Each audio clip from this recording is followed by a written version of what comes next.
Nah, bantuan sosial di Indonesia, misalnya bantuan pangan, itu diberikan kepada 22 juta orang, atau 7,9% dari penduduk. Ini lebih rendah dari Malaysia yang 25,6%, Singapura 41,7%, dan India 55,6%, dan Amerika 12,1%. Nah, pelaksanaan Perlinsos melalui bantuan sosial antara lain program pemerintah yang terdiri dari pertama bantuan sosial reguler, yang ke B adalah Perlinsos lainnya, dan C pada kondisi tertentu.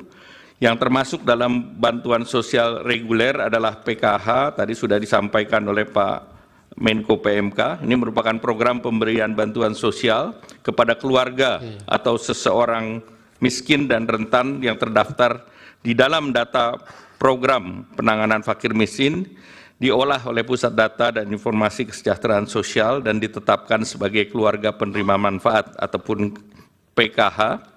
Landasannya adalah Undang-Undang Nomor 40 Tahun 2004 tentang Sistem Jaminan Sosial Nasional, Undang-Undang Nomor 11 Tahun 2009 tentang Kesejahteraan Sosial, PP 39 Tahun 2012 tentang Penyelenggaraan Kesehatan Sosial, dan Peraturan Menteri Sosial Nomor 1 Tahun 2018 tentang Program Keluarga Harapan.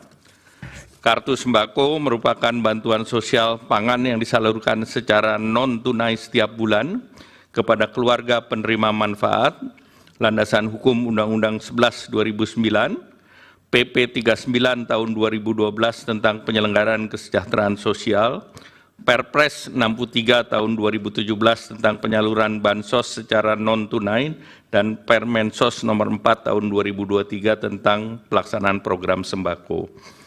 Program Indonesia Pintar merupakan bantuan berupa uang tunai, perluasan akses, kesempatan belajar dari pemerintah yang diberikan kepada peserta didik yang berasal dari keluarga miskin dan rentan miskin untuk membiayai pendidikan.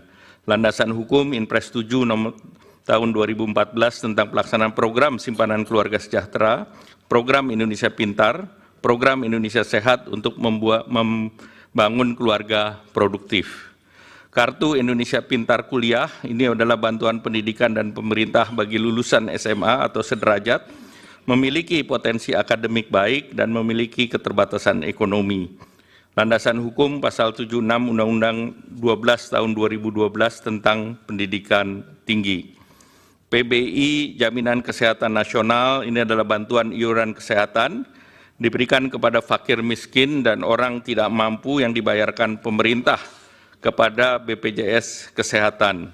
Landasan hukum Undang-Undang 40 tahun 2004 tentang Sistem Jaminan Nasional dan Perpres 61 tahun 2020 tentang perubahan kedua atas Perpres 82 tentang jaminan kesehatan. Rincian program perlindungan sosial lainnya sebagai berikut. BLT Dana Desa, ini adalah bantuan kepada masyarakat desa yang bertujuan untuk menahan kenaikan tingkat kemiskinan dan menjaga tingkat konsumsi dan daya beli kelompok termiskin. Pemberian BLT dilakukan sekaligus untuk 4 bulan untuk efisiensi penyaluran.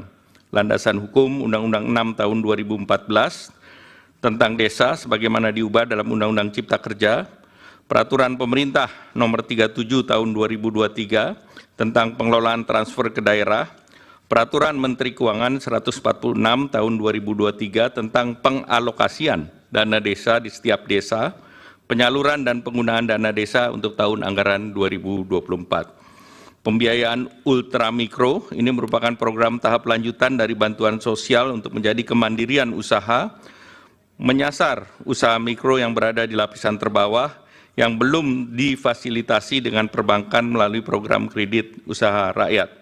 Landasan hukum Kementerian Keuangan tahun nomor 193 PMK 05 2020 tentang pembiayaan ultramikro. Subsidi energi dan non-energi termasuk di dalamnya BBM, LPG 3 kilo, listrik, bunga kur, PSO lainnya, dan ini adalah upaya pemerintah dalam rangka meningkatkan taraf hidup dan daya beli masyarakat secara umum. Pos ini memiliki nilai anggaran terbesar sebagaimana tadi telah dijelaskan sebelumnya. Di tahun 2024 ini mencapai 277 triliun. Kemudian jaminan kehilangan pekerjaan adalah iuran yang ditanggung pemerintah untuk jaminan sosial bagi pekerja atau buruh yang mengalami pemutusan hubungan kerja.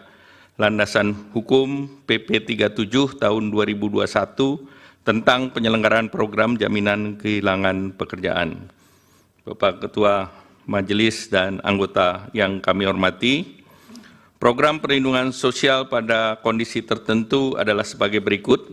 Di masa pandemi COVID, beberapa perlinsos antara lain bansos sembako PPKM, bantuan subsidi upah sesuai dengan Permenaker nomor 14 tahun 2020 tentang pemberian bantuan pemerintah berupa subsidi gaji upah pekerja buruh dalam masa COVID-19, bantuan usaha pelaku mikro sesuai Permenkop UKM nomor 6 tahun 2020. Kemudian juga terjadi saat kenaikan harga komoditas global. Pada saat harga minyak naik di tahun 2022, pemerintah mengambil keputusan untuk mengalihkan sebagian subsidi BBM menjadi BLT BBM dengan landasan hukum Peraturan Presiden nomor 98 tahun 2022 dan perubahan APBN tahun 2022, dan kebijakan ini sebagai kompensasi harga Pertalite yang naik dari 7.650 menjadi 10.000 pada tahun 2022 dan dibayarkan secara sekaligus untuk 4 bulan. Pada saat terjadi resiko global 2023 dan 2024, pemerintah mengeluarkan kebijakan BLT El Nino dan bantuan pangan untuk mendapati dampak dari pergantian musim dari kemarau ke musim hujan, dan dikhawatirkan badai El Nino dapat mengganggu produksi beras serta mengurangi daya beli masyarakat. Dan tahun 2024 terdapat BLT mitigasi kenaikan harga pangan yang ditargetkan terrealisasi di semester 1 2024. Ini berdasarkan Undang-Undang Nomor 9 Tahun 2023 tentang APBN di pasal 20. Nah, untuk mengoptimalkan manfaat pada penerima bantuan sosial dan efisiensi biaya penyaluran, bantuan sosial biasanya dibagikan beberapa periode sekaligus atau dirapel dalam satu kali penyaluran. Sebagai contoh, bantuan sosial reguler seperti PKH disalurkan per 3 bulan, 1 tahun 4 kali penyaluran. Kartu sembako penyaluran per 2 bulan, 1 tahun 6 kali penyaluran. BLT BBM sekaligus untuk 4 bulan, seperti tadi kami sampaikan. Yang Mulia Ketua Majelis Hakim dan anggota Majelis Hakim, BMKG dan beberapa pusat iklim dunia memprediksi El Nino terus bertahan hingga periode Desember 2023, bahkan Januari-Februari 2024. Nah, ini berdampak kepada penurunan produksi beras. Untuk melindungi masyarakat miskin dan rentan akibat El Nino dan gangguan rantai pasok global, pemerintah telah menerapkan strategi untuk menjaga ketersediaan pasokan pangan dan daya beli masyarakat dengan program bantuan pangan dan bantuan langsung tunai. Untuk pelaksanaan bantuan pangan dilakukan oleh Badan Pangan Nasional sesuai dengan Undang-Undang Nomor 18 Tahun 2012 tentang Pangan dan Peraturan Presiden Nomor 66 Tahun 2021 tentang Badan Pangan Nasional. Pada tahun 2023, pemerintah meluncurkan bantuan pangan berupa 10 kilo beras menyasar kepada 21,3 juta KPM penerima PKH atau sembako berdasarkan DTKS dengan realisasi anggaran sebesar 18,1 triliun. Dan penyelenggaraan program ini adalah Bappenas, setelah itu juga BLT El Nino dengan 200.000 per bulan dengan 18,8 juta KPM, dan ini realisasi 7,5 triliun yang diselenggarakan oleh Kementerian Sosial. Untuk di tahun 2024, pemerintah melaksanakan program bantuan pangan berupa beras 10 kg menyasar 22 juta KTM dengan data P3KE seperti tadi disampaikan oleh Pak Menko PMK. Dengan alokasi anggaran 17,4 triliun. Selain itu juga BLT mitigasi risiko pangan, KPM-nya adalah 18,8 dan bantuannya sebesar 200.000 per bulan. Sebagai penutup, yang mulia,